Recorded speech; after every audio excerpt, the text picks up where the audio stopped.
So I'm going to do a quick little run through my. I got this idea actually off of what was it, YouTube?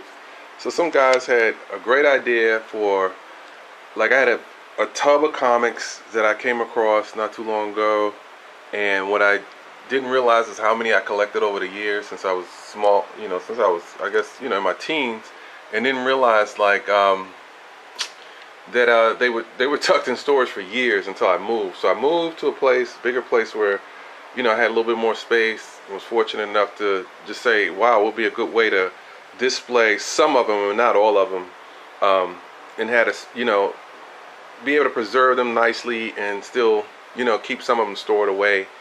The majority of them stored away in a couple of tubs.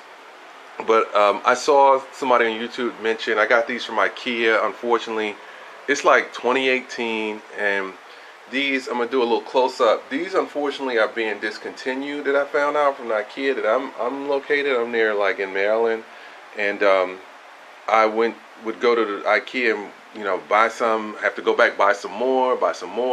And what I was doing was, they were great. It was like you would get 3 of these for like $2 or $3, maybe $2 and some change. And so, I just buy some cheap spray paint, just spray paint the back, and then you lay in your comic and you're done. So, and then somebody else on YouTube too, like, these frames at the top are slightly different, so you'll see that.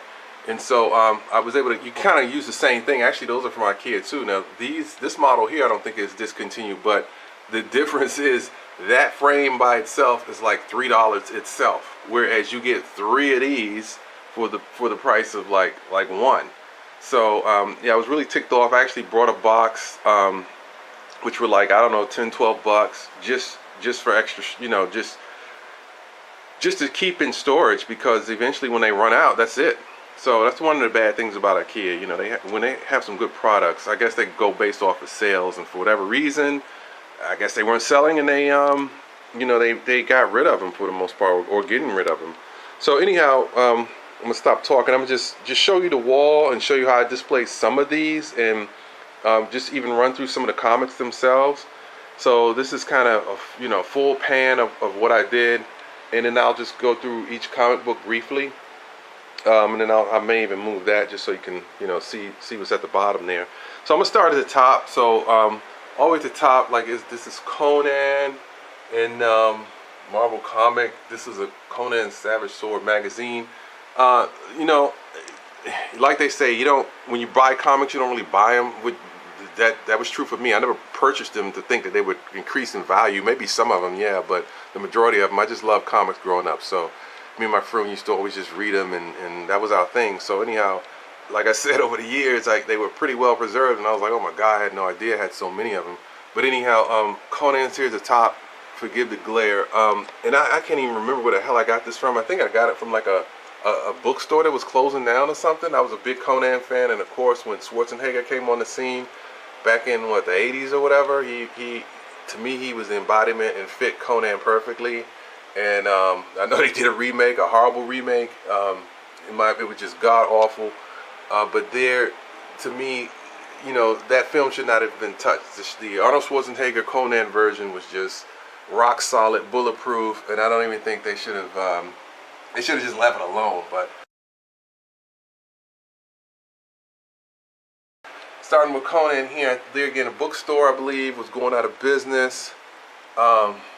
And I have a few of these, and this one is like March, number 74, and I don't know if it's worth it. It says $1.50. I don't honestly. I did look some of these up on eBay out of curiosity. I don't think this is worth really anything, but it doesn't matter. I'm not even sure who the artist is who did the work, but there again, me just being a Conan fan and the Barbarian, and I'm into swords and stuff like most guys. So naturally, this was something that I liked and gravitated towards.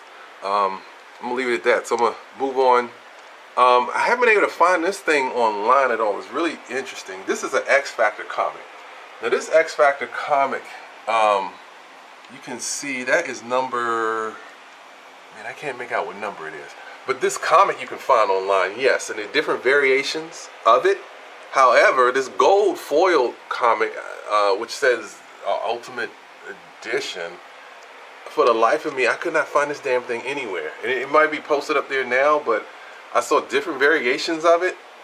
They did several covers for this. This is the Age of Apocalypse, but for some reason this gold foil cover, I can't find it anywhere to determine, like, you know, what the value of it was. There again, this is differently framed. I got this frame. These frames can be kind of pricey. I think I got this from the Michaels store. And just to pan down and show you how I just give an idea of how I set all of this up on the wall. So that's a Michaels frame, and these are IKEA frames. Going down the line, and then I did another to the right, a Michaels frame. So you can see, so you have two, these frame formats are very large, and they're larger, they hold by, I think, 11 by 14s. And this, since I'm here, I'm gonna start here. This is a Punisher magazine, same thing. I think I might have got this from a bookstore that was closing down or something. I have a few of these. This is Punisher Takes Wall Street. Not really worth much, but the artwork and everything I just thought was incredible. Same as the Conan. I just really, you know, all of these for the most part, I mean, I'm an artist myself, so I appreciate good artwork. And when you see a good illustrated cover, I mean, it really speaks to you. And they're getting Punisher kicks ass, and I was a big fan. And of course, with the release on Netflix and all, I just thought, you know, they got it right, in my opinion. And so there he is at the corner here. So that's going from right to left, left to right, and now I'm gonna concentrate on the center here. Forgive the glare. This is Logan, and Path of the Warlord. I just thought was a phenomenal, to me, illustration, almost silhouette-like, and just great piece of artwork. So when I decided and wanted to, like, set up this wall, I didn't really have an idea of, like, how I was going to do it, but I was just kind of going off what spoke to me most, and I was definitely trying to just put some of the more appealing covers to me in the first issues I was trying to kind of display for the most part. So here we have, this is Image Comics, Savage Dragon 1. Those who are familiar with the Image guys, what was it, Jim Lee and the whole Todd McFarlane and all of that, a lot of documentaries have been on YouTube about those guys.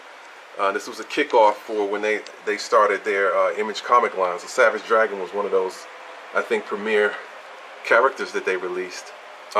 This is fairly recent. This is a Black Adam, and I know The Rock has been kind of said this is a hologram type cover. Really, this cover really spoke to me. I thought it was really cool.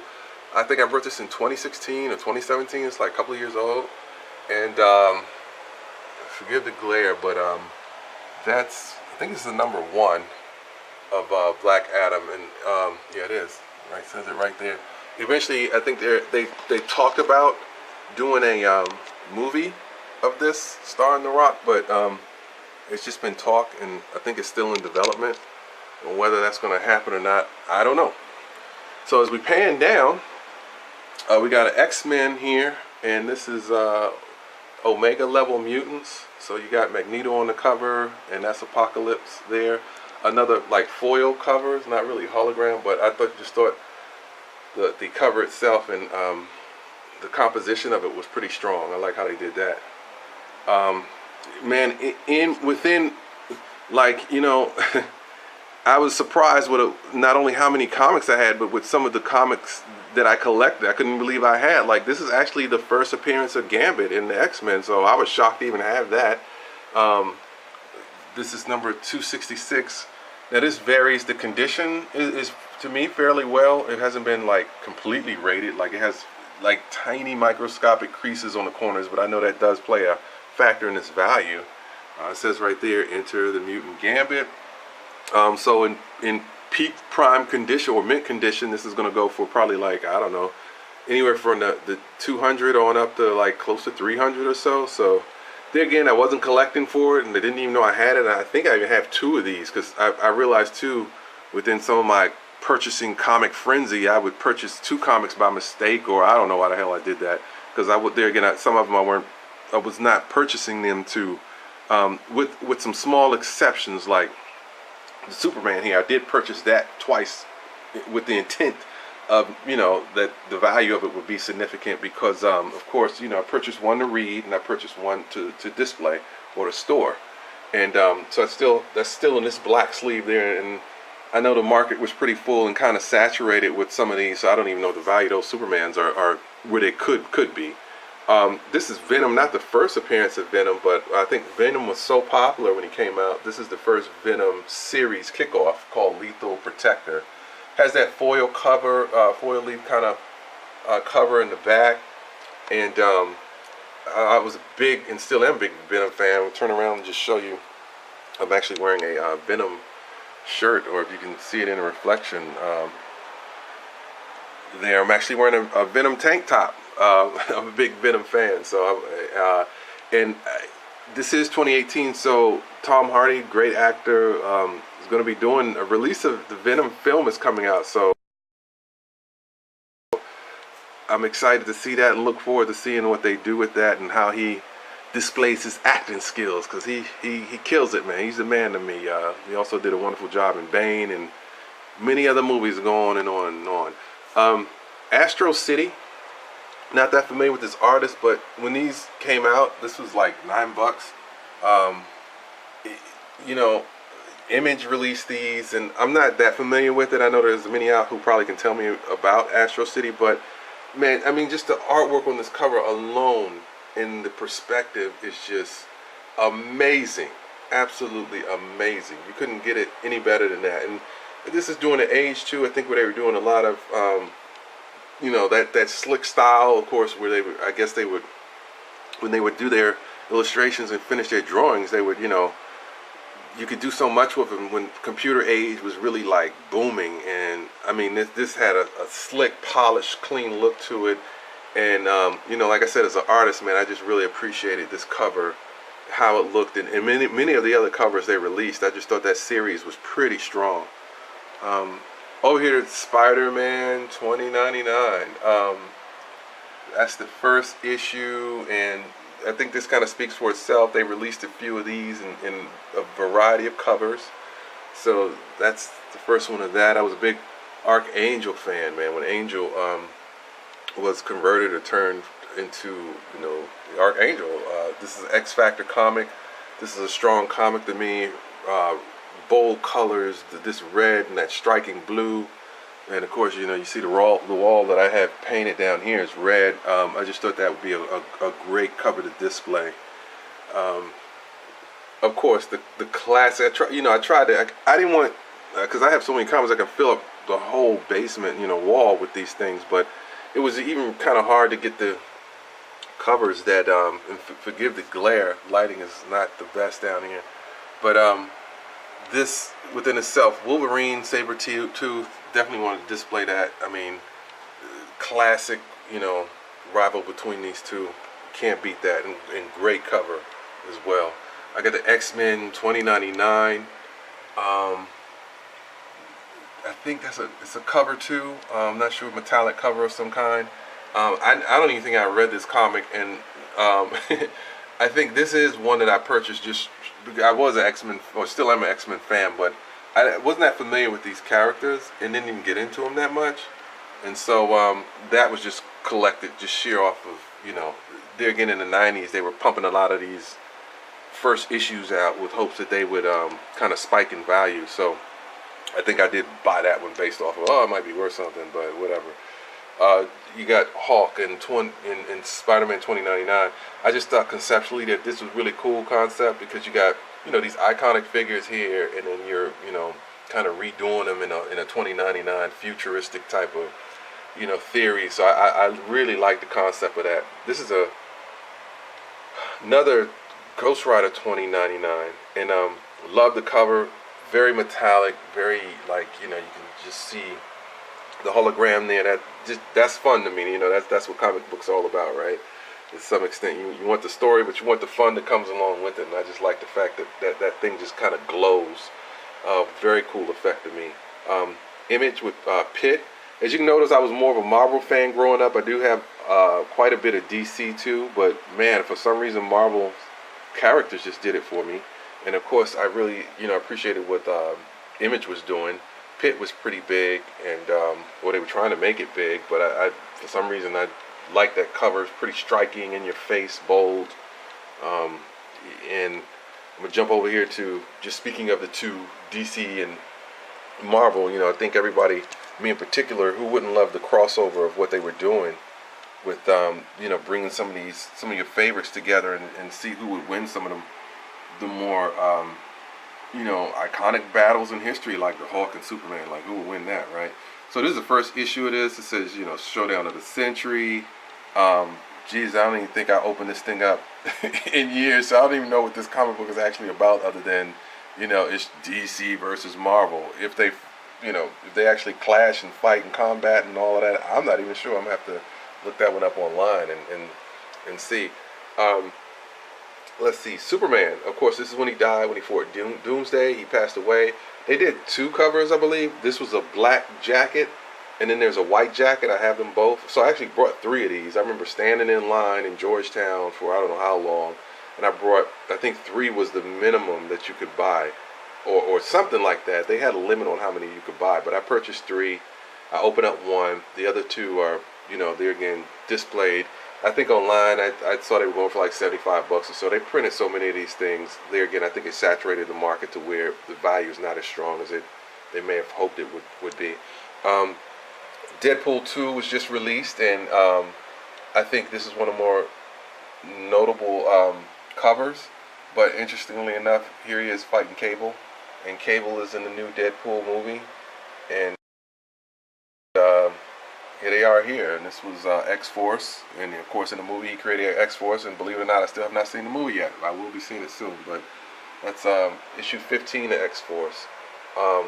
Beta Ray Bill. This is a signed comic book, and this I actually just recently got this. I thought my comic book buying days were over, but as a kid I always gravitated towards this. One of my classmates was a big ass fan of this guy, and I see why. He was the man. Thor Ragnarok came out. There were some references as to not him being in there, but the overtones of Beta Ray Bill kind of being released and not getting released was for fans who know who he is and love him, had some concern with that. We may see him later, I don't know. He's definitely appeared in a lot of the animation series I see. He is, a force to be reckoned with. That's all I can say. This one is signed by I can't even remember the author's name who actually wrote and came up with Beta Ray Bill. Witherspoon or something. It's on the back, but I'm not going to take it off the wall. For those who are in the know, But I just recently got that. I think I only paid like $40 for it. And I just really thought this cover always spoke to me. And, Thor being the mythological god that he is in comics and in folklore, I just thought having a rival or somebody who could kind of topple him off that throne, that was an impressive feat. So that's why I'm paying homage to this guy here. So anyhow, moving on, Punisher. Again, this is like 1 of 4 limited series. This is number 1. Not the first Punisher appearance. I wish I had that. I don't have that. But this was a double-sized issue. And this cover just kicked ass. Any guy for the most part, right, in the comics and the typical guy shit, guns are blazing or anything with swords or some shit like that, and it's done well, you're going to want it. So that's why that cover is here. And being a Punisher fan there again. So I'm panning down, panning up again. I'm going to just pan back, and then I'm going to come and zoom back in and come down to... I'm a big movie fan too, so I noticed, I guess subconsciously, I was picking a lot of these things based off of some of the movies I like. And with that being said, I'm coming down to, this is the first spectacular issue of Blade, and this is a release, because it's not the first appearance of Blade. But there again, in the 90s, when I really started collecting really hard, being younger and all, it was a big boom in comics, and a lot of people were just doing a lot of first issues because it was a spike in comic sales. And so I think anything that had first on it, people were buying. But I was a Blade fan. That's why I purchased this. And I love all the Blade movies. Wesley Snipes, I think, is the ultimate perfect Blade. I wasn't too big of a fan of the animation series. I thought it was beautifully done, but the storyline was just not there for me. But Blade the movie and Wesley Snipes just to me that's the be all end all. Like the Schwarzenegger, just like let that stand where it is and leave it alone because to me, I don't think anybody can surpass what they've done with it. Gambit, big Gambit fan. This was a 4-part comic limited series. And this Gambit comic, Gambit was, and still is really big. And this comic's kind of got a little value to it, I believe. But the story writing on this was great. I love Gambit. I'm going to just leave it at that. But I have, I'm going to just pan down real quick and just show you. This is the second real comic to that series there. And the covers and the artist that did them, whose name slips me at the moment, I just thought they were just exceptionally well done. I mean, you got the your type font back there, and then you have, Gambit here with the cards. I mean, come on, that cover just kills. That's just beautiful. And then as well as this here, I think this cover, has that embossing feel to it. Very energetic. And he's just kind of jumping off the page almost, and then you got this bold font to complement all that. I mean, just from a composition standpoint, as an artist, I just appreciate that shit. I love it. Okay, Punisher 99. There again, we go from Punisher the 90s and Punisher 2099. But of course, this one 2099. But this was done. I forgot when the hell this was done. But nevertheless, there again, the recreation of the Punisher to see him in the future. I just couldn't pass that up. So certainly, all the 2099 issues, I just appreciated what they were trying to do with them, and it was just kind of fun just to see your characters that you very familiar with, rock on in the future and just kill it in that sense. So we'll just start jabbing about that. But here we got, Spider-Man, of course, is just, a legend. And then here he is fighting Venom. So, I'm sorry. Damn, way off. Not Spider-Man. Well, yeah, Spider-Man in the back, but Carnage. So as much as I love Venom, I love Carnage. Who cannot appreciate the insanity of that dude? Because you already, Spider-Man and Venom, we know that rivalry there, but then you're going to turn it up even more with Carnage, who is like, how much crazier could it be? So how could you not love that guy? I just love it in general. And I'll just pan in here real quick. Like, I was collecting some of these things I got from a closed down bookstore or whatever, and I was going to display them some kind of way. But there's Carnage there. Forgive the shitty lighting. There's the Punisher back there. These things cost next to nothing. They were like pennies on a dollar. Probably $6 for these things. But I didn't give a damn. I just liked the, the characters that much that I said, you know what I'm going to do? I'm just going to buy some of these. And I was planning on displaying those with some kind of way. I might get a case and display some of those figures in the casings.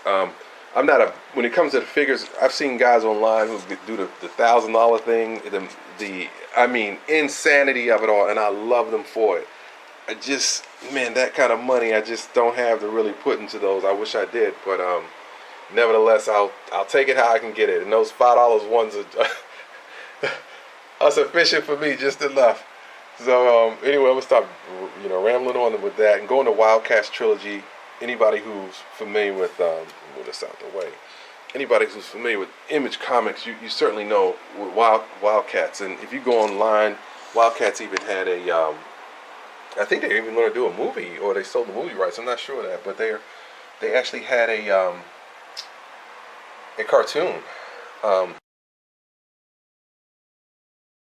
because it was pretty popular when these guys started Image. Wildcats was I think one of the top line sellers for them.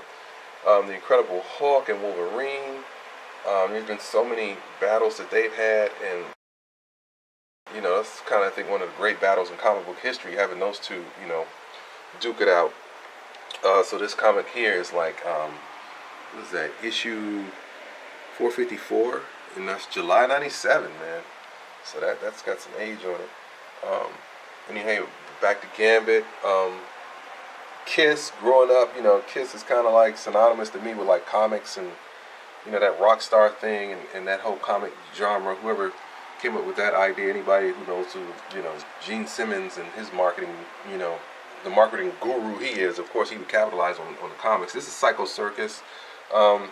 I don't think that's worth that much money. But I wasn't a Kiss fan because they were a little bit before me, but my brother was. But he's way older than me, he's like 10 years older than me. So I learned a lot from like Kiss and stuff from my brother. But I just the whole makeup thing and all of that. I mean, the spectacle of it all. I just loved it. That's like comic book characters coming to life, right? But they're rocking out on stage. Who wouldn't love that? This is another Wildcats. So this one is Wildcats Trilogy, and this is Wildcats Covert Action Tycoons or whatever that is, and that's August the 1st. So that's another first. This one is inked by Jim Lee, the great Jim Lee, and Fantastic Four. I just wanted them out here on the wall because the movie came out, and I had a couple of figures. Like I had a big Thing Rock figure, and I thought that would be kind of cool to display that possibly side by side with this. Going on to Union, not known at all, but the cover to me just kicks ass. It's got that goldy foil cover, and those are the guys who did that with Image. Not that familiar with them. Just purchased this one, hologram type cover. See if I can move it around so you can see Superman and Wonder Woman get their thing on, and then you see them, like, I think they're kicking ass right here, battling. So this was a futuristic, just purchased this one probably like a couple of years ago, 2016 I think, 2017, I can't remember. But I just thought that cover was a badass cover. I purchased it at the same time I brought this, the Black Adam, and I just thought the covers just really stood out, and never thought I'd be buying comics again. I thought, I just, that's what I love about what you can do, or how comics can still draw you in. I mean, these covers were still beautifully done to the point where I came out of pocket and had to have it. Now, for those, a lot of people were like, "What the hell is this?" Visionaries used to have a cartoon for whatever reason. That's the #1 comic book. It did fairly well. I just loved it when I was a kid. I loved the hell out of this shit. I don't know why, but apparently, they got these magic staffs and stuff from a wizard. I had the figurines and I had all that stuff, and some of that stuff I didn't keep in. I played with my toys, so I didn't sit them up anywhere, which is what you're supposed to do. But a lot of those toys, from what I'm seeing, are worth quite a bit of money now, and a lot of people don't know who Visionaries are. But I think the first Visionaries cartoon is on YouTube somewhere.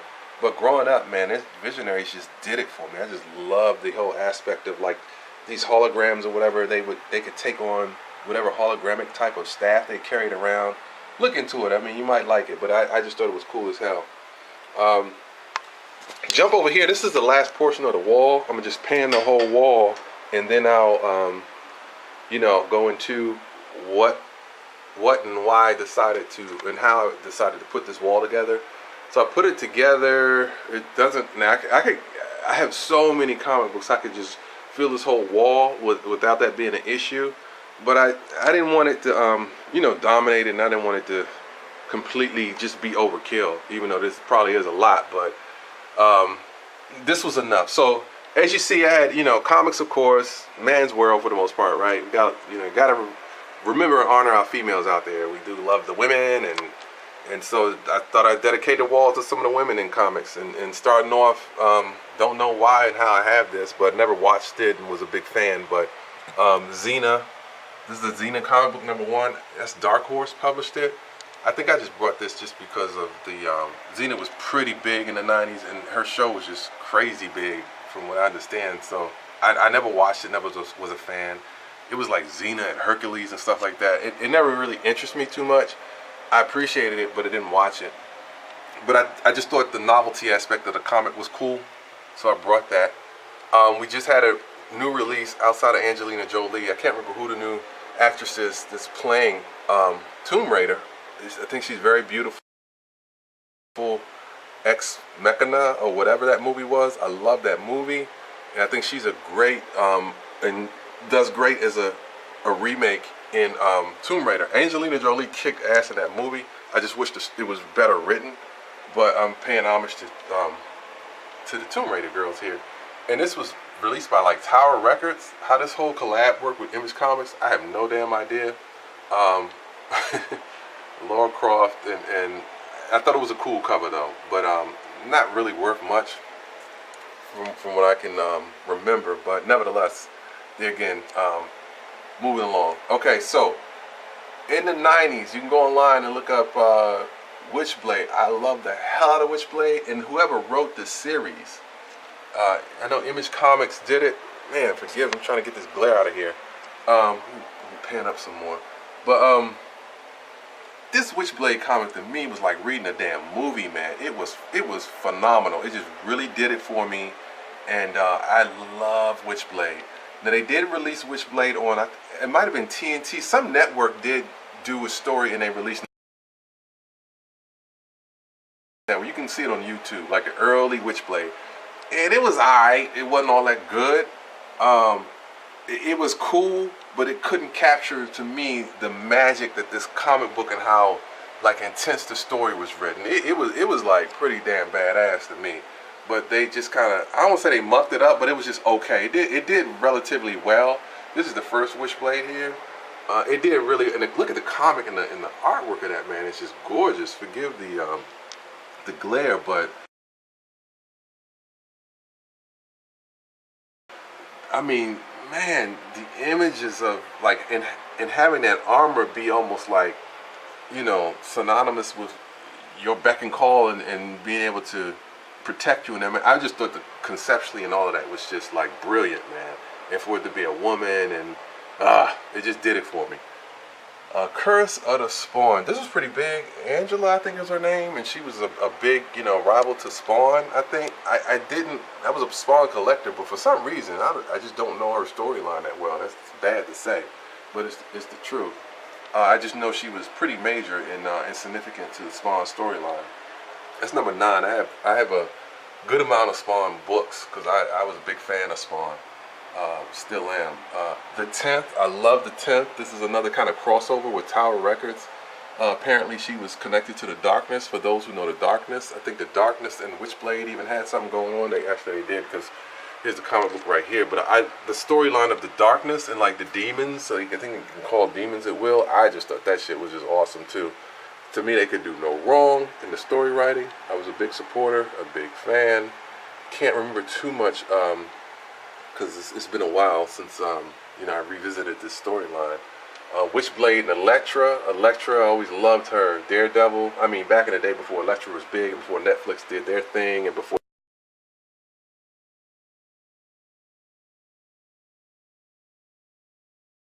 the movie was released, I was an Elektra fan, man. Just loved her to death. I love how she's portrayed in the Daredevil series on Netflix. I just think that was, to me, out of that whole, you know,